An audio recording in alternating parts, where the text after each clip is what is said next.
So good morning, everyone. Again, I'm John LeBeau, a former member of the board, and this is sort of my last act as a selectman, kind of retrospectively or something. But as I mentioned, we spent a lot of time with John, the members of the Board of Selectmen, for years and years and years. I mean, we sometimes kidded that he was the sixth selectman. John was not shy about sharing. He took advantage of his proximity to us to make us aware of his feelings on a variety of matters that sometimes were and sometimes weren't in our purview. But we enjoyed him.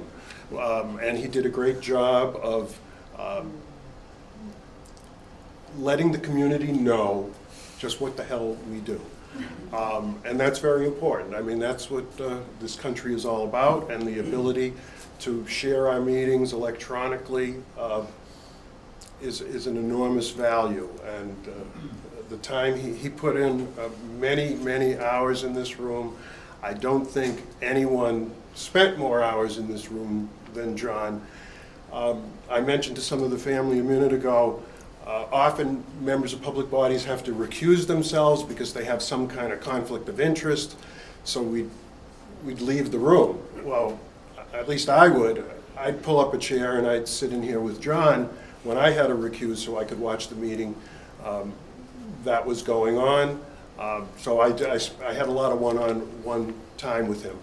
I know we're just approaching 2 years since his death, and as he is the individual who I think everybody associates with this room, several of us thought it would be appropriate to honor his memory by dedicating the room to him.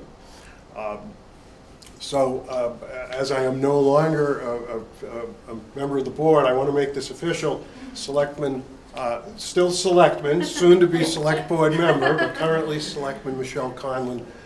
I'd like her to say a few words on behalf of the town. Okay, thank you, everyone. I never had the honor of knowing John. I know Brenda and Owen and Jay, and just knowing how incredible you guys are, I can't imagine how incredible your father was. His reputation precedes him here.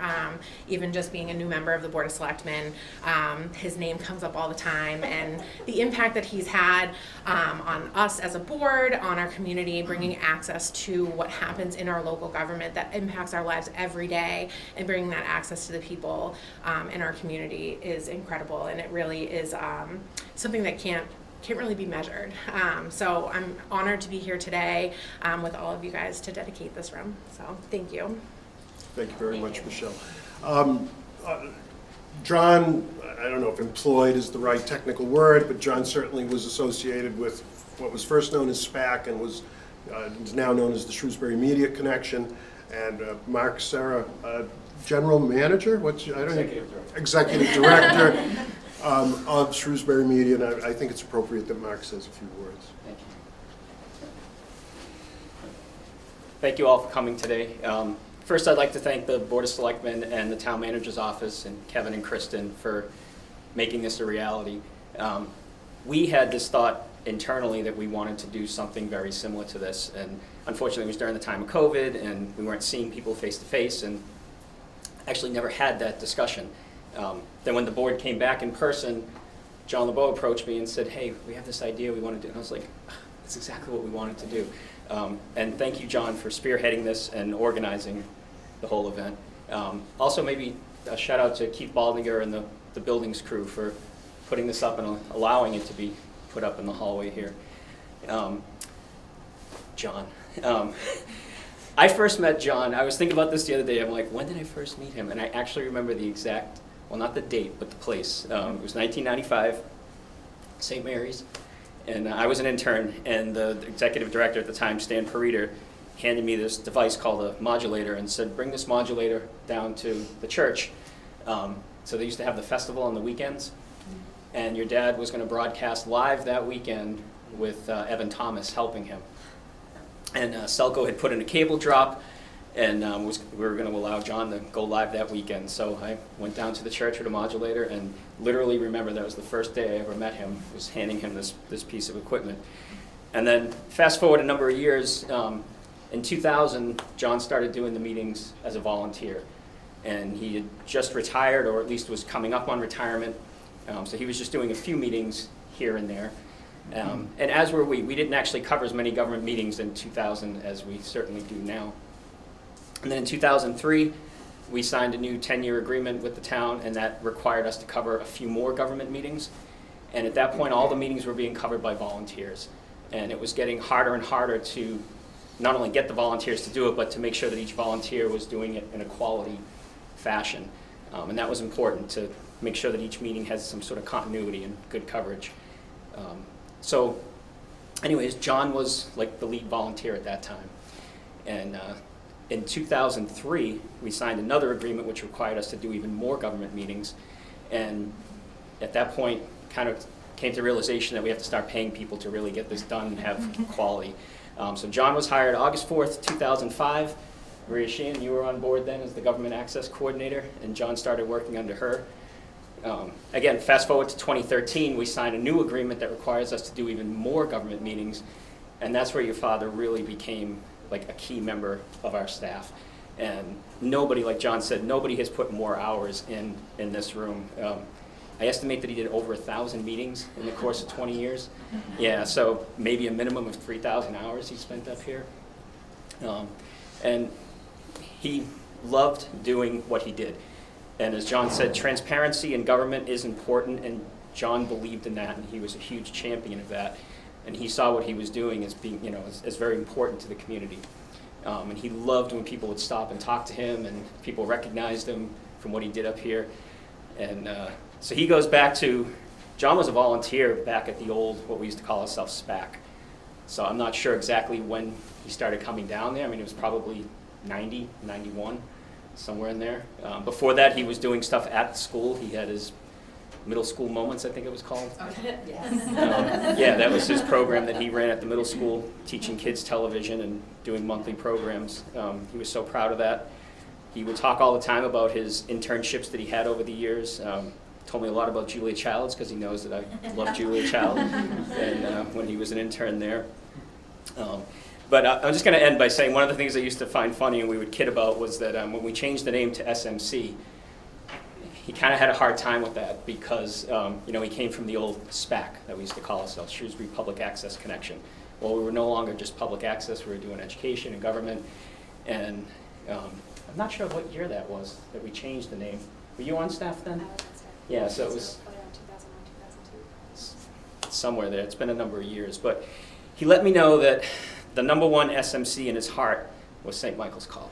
And that he already had an SMC bumper sticker on his vehicle. So he was good to go, but it was St. Mike's and not us. And then he pulled out a SPAC bumper sticker, which I guess the Syracuse Performing Arts Center? Saratoga Performing Arts Okay, Center. Saratoga Performing Arts Center. Yeah, so he was good to go. He had both bumper stickers and was very proud of that. But thank you for coming, and thank you for making this day a reality. Sure, thank you, Mark. I'm going to tease Mark. Mark said, I'm going to speak, but it's going to be so brief. Sorry. You did a great job. And I really should introduce to the family the folks from Town Hall who are here, many of, on both sides from government. Kevin Mizigar is town manager. Kristen Loss is our assistant town manager. David Snowden works upstairs now in Public Works, but he was in the selectman's office during much of the time when John was doing our meetings. Valerie Clemmy and Christine Matero both served as executive assistants to the Board of Selectmen, staffed us, so every meeting we were at, they were at, so they worked very closely with John. Then we have two former selectmen, Selectman Donna O'Connor, who also does a great deal at Shrewsbury Media Connection, former Selectman Moira Miller, Peter Collins from the Lake Quinsigamon Commission. Because truthfully, I mean, honestly, when I bumped into Peter this morning, I didn't know that this is why he was here. I mean, there are people doing business here as well. Because John did so many meetings, I couldn't keep track of them. I knew he did our meetings.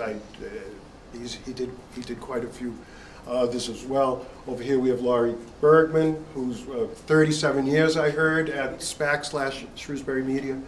And Maria Sheehan, who, as Mark said, was our government, ran the government channel for us. Who's running the camera? Liz Poplowski. Liz, you looked a little different. I'm going to blame it on my age. I wasn't sure if it was you or not.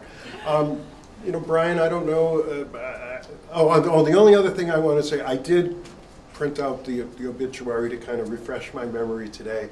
And I will tell you, I was very amused to see the reference to Wegmans was even in there.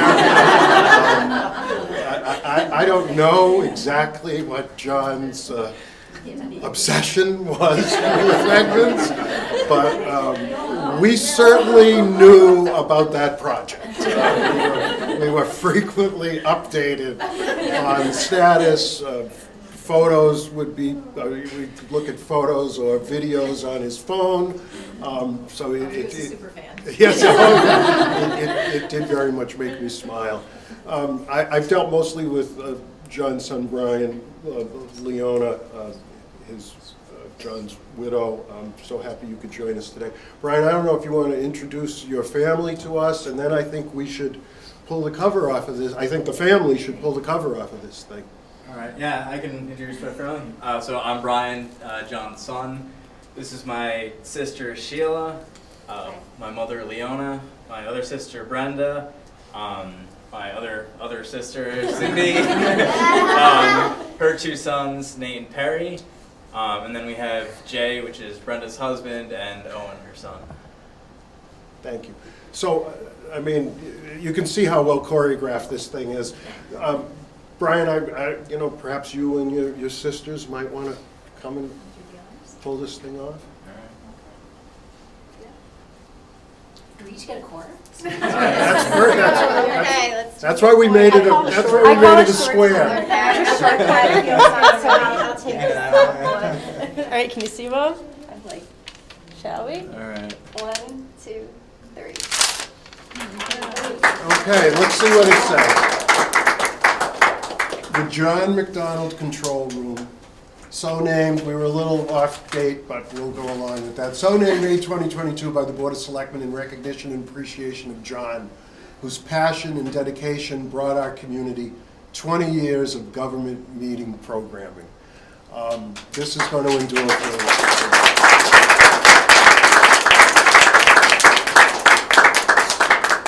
So I guess that concludes our formal part of the event. I know there might be some folks who want to speak with the family. I don't know exactly what your timetable's like, but we could probably adjourn back into the selectmen's room briefly if any folks want to have some private conversations. But I'm very happy that we were able to do this, and he meant a great deal to us, and we want people to know that he meant a great deal to us. So thank you all for coming, and have a great day. And John, we're thinking of you.